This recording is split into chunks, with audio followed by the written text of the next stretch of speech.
Olá, bom dia. Sou Messias Magalhães e quero trazer nesse vídeo algumas curiosidades na Bíblia que nós às vezes não percebemos. Nós analisamos texto, lemos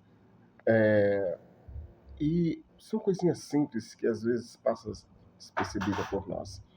E ontem na minha igreja, ouvindo uma pregação muito importante do meu pastor, ele falava sobre a história de Naamã e da lepra que Naamã tinha, de como foi curada, da procura do profeta Eliseu. E aí eu fiquei pensando, há várias coisas sobre a lepra que nós às vezes não procuramos saber. Nós observamos o estado em qual passa a pessoa, nós analisamos a cura, glorificamos a Deus, mas e a doença? O que ela era mesmo, a doença, né?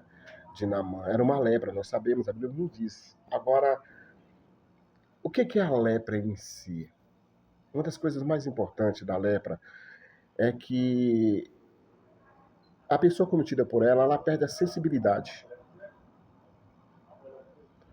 É por isso que no mundo espiritual há uma simbologia, algo muito interessante, porque a pessoa cometida pela lepra, ela era separada, ela era excluída da comunidade, ela excluída do meio social, porque não exatamente pela questão da lepra, mas pelo que ela representava.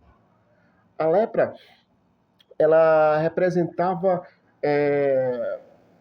falta de sensibilidade, falta de amor.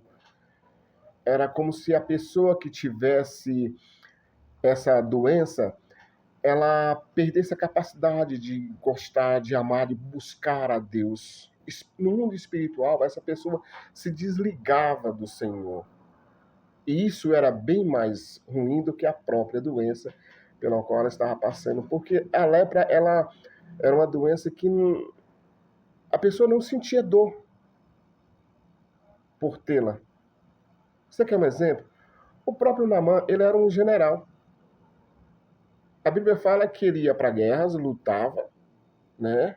Quando chegava em casa, que ele tirava a sua armadura, era que percebia que havia uma doença nele. Ou seja, ele usava uma armadura nas suas costas, tapava a doença, e ele não sentia dor com aquilo. Ou seja, a lepra tornava a pessoa insensível, assim como o pecado nos torna insensível de um monte de coisa, de buscar a Deus, de ver as pessoas boas ao nosso lado, de sentir vontade de ajudar, porque todo esse pecado nos tira tudo isso. E a palavra diz que Miriam, né, ela foi cometida de lepra. Por quê? Porque falou mal do irmão Moisés, né?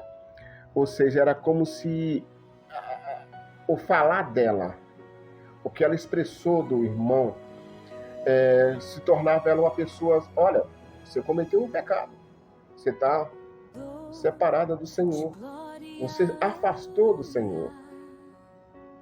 E ela foi excluída do meio, até que veio a cura dela, né?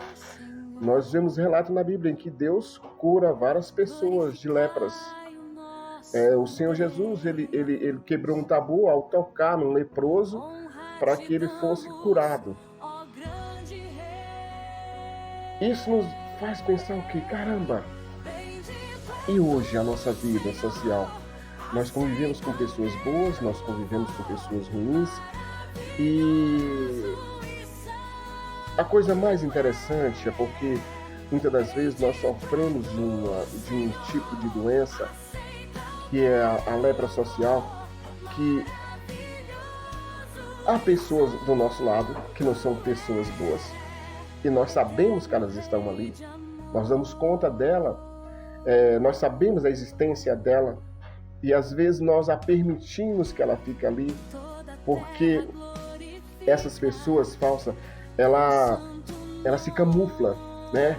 Ela usa a capa que Naamã usava, ela se camufla através de palavras bonitas para encher o nosso ego, ela se camufla atrás de gestos mentirosos, mais deliciosos, para nos enganar. E nós gostamos disso, sabe por quê? Porque, meus queridos, é muito bom as coisas que nos fazem felizes. Pelo menos naquele momento. Eu estava analisando, hoje nós temos 3 etapas da nossa vida, né? Uma que nós buscamos, uma que Deus dá para nós e uma que o inimigo traz para nós. E olha só para você ver. Nós buscamos o tempo todo a felicidade. E olha que nós nem sabemos o que é felicidade, porque ela tem vários sinônimos. E nós, quando achamos algo que nos faz feliz, nós queremos algo maior ainda, né? Esse é o nosso objetivo de vida, buscarmos a felicidade. E o que é que Deus tem para nós? Deus tem para nós a salvação. É isso que Deus quer o tempo todo para cada um de nós.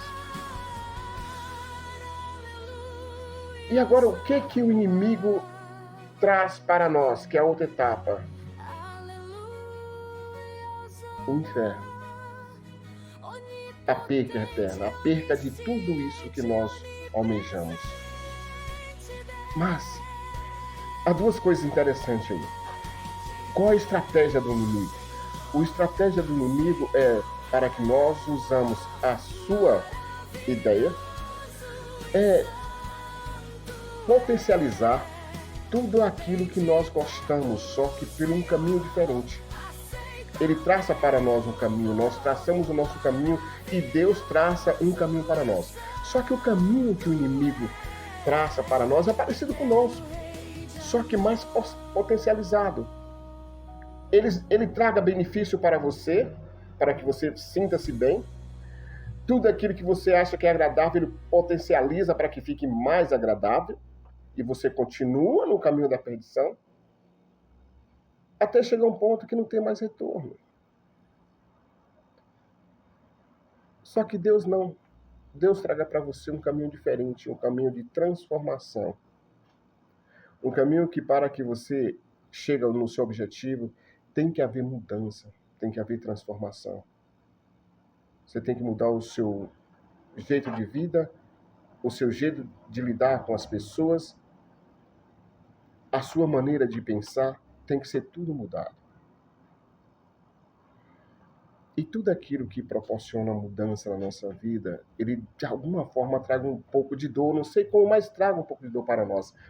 E tudo aquilo que te machuca, que te dói, seja fisicamente ou mentalmente, geralmente você não gosta. Esse é um grande problema, nós não gostamos, porque é desagradável. Mas são essas coisas que verdadeiramente mudam a nossa vida, que verdadeiramente nos transforma em uma pessoa diferente. Ok? Então pense nisso.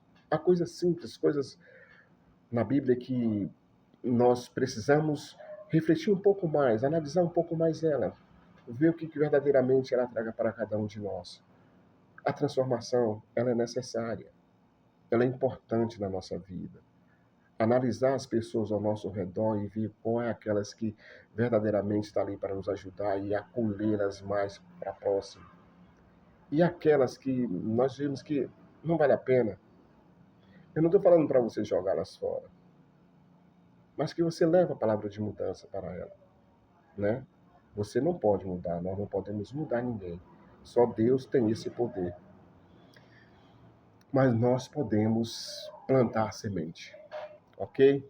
Então, se gostou, continua comigo. Eu vou estar sempre trazendo uma curiosidade nesse canal. Você deixa o seu like aí, então clica aí no sino de notificações para quando eu postar um novo vídeo você poder ter acesso a ele, ok? Aquele abraço e fica na paz do Senhor Jesus. Tchau, tchau.